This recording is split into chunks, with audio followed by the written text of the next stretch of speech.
voice seems effortless at the beginning, totally unstrained and just... But it's the thing you worry about. I mean, is this going to be all right? You know, if I publish this in England, and you know, it's got to pass all sorts of tests. This book. People in Penang who've lived in Penang all their life have got to read this book and know, and you know, believe that I know what I'm talking about, whether I do or not. You know, so. But you like that risky stuff, don't you? Because I remember in another interview in '95, you were sitting somewhere and talking to a Canadian, I think it was Wilder Penfield, and you say, "Here I am, surrounded by maps of London, again writing about a place I don't know that well, about a time I don't know that well," as if this was a fault or a risk that you like. Well, it is a risk. You like I mean, taking. Well, yeah. I mean, I do like risk. It's true, and then I live with the terror, the terror of the situation I've placed myself in. So, and, you know, the level. If I know how to do something, then it would be really boring for me to do it, and so to have a high level of risk seems to me advantageous. It keeps me awake anyway. If you had it plugged on with the poet being the primary narrator, could that have worked? I mean, what actually brought you to a dead stop on that?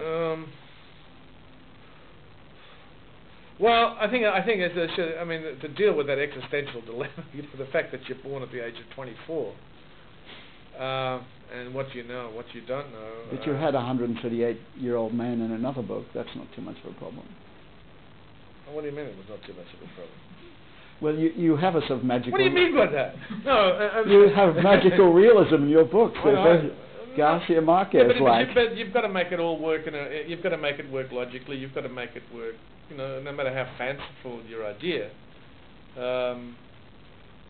I just couldn't develop it. I mean, I got stuck. It was really nicely written. You know, but I knew it was a dead. One gets into dead ends, and sometimes one can, you know, dig one's way out of them, and in this case it was something that I knew I wasn't going to be able to do. So the good thing, the exciting thing about it was, which had never happened before, was to have this day where I turned it around. So that was sort of thrilling. So it's worth having.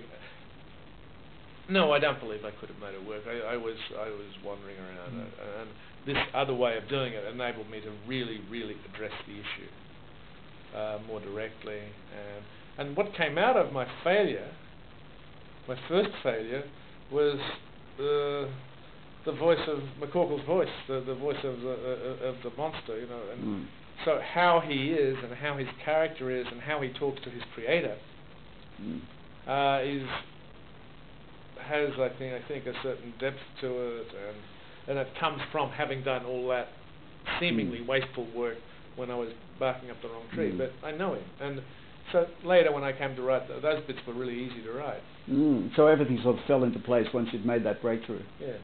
Well, no, I shouldn't say yes. Well, don't make me make it sound easy, but it certainly helped. That day of the breakthrough, where were you, and do you rush to tell people, or do you share this bit of triumph? Not really. I think I shared it with my wife. She knew you were having trouble before, I suppose. Yes, she did, and she read it and said, "It's beautifully written," which is code for, you know, this is shit, you know. But, did I ring people? No, I'm not sure. Can't remember. I mean, you know, I've got friends who are writers, and we ring each other and say, "How's it going?" And we mostly forget what the other person said. So, at certain stages, we'll say vague things like, "I think it's coming along well," or "I'm so depressed." Nothing very interesting. Well, I hope Sarah is going to be a major character, because I like her, and I feel a bit cheated if the book starts off so strongly with her, seeming to be her story. You're going to hate this book. You're going to really hate this book. I can't tell you. No, of course. No, she's there all the way through. A big part, of this book is about her. But, you know, there are other voices, and the other voices are sort of... I think one of the sort of rule, or not a rule, but something I feel about literature, when you get something like that, say you get a voice, and you like the voice, if someone else is going to tell a story after that, you better like it just as much or more as the voice you left behind. There's some sort of law of entropy or something involved in this, and levels of energy and so on. So there's nothing. I mean, what's wrong with Moby Dick? What's wrong with Moby Dick? This is a conversation I have with my American friends all the time, or I continue to tell them it's a very good book, but I'm not really confident enough about it yet. But I mean, one of the things about Moby Dick, I mean, it sets up a whole story and a couple of characters and so on, and then basically abandons them, and that really annoys me. I do think if you're going to have a voice and have the energy of that voice and the story of that voice, when you take a step, you really better take a step up in energy and a step up in interest, because people don't like to leave what they've invested in, and I don't either. It'd be horrible if people were skipping ahead to the next time the voice they like comes in. Yeah, but that's not going to happen. I know. That's not going to happen. I mean, well, you should read it, and then you should. Oh no, I'm sure. You should bring yourself on camera at this moment to say, what do you think? But I think it won't happen. No, I also like many voices. I mean, I know one of the books that really set you off in the beginning that you liked so much was As I Lay Dying, and that has many voices in it. Yeah, and each one adds to.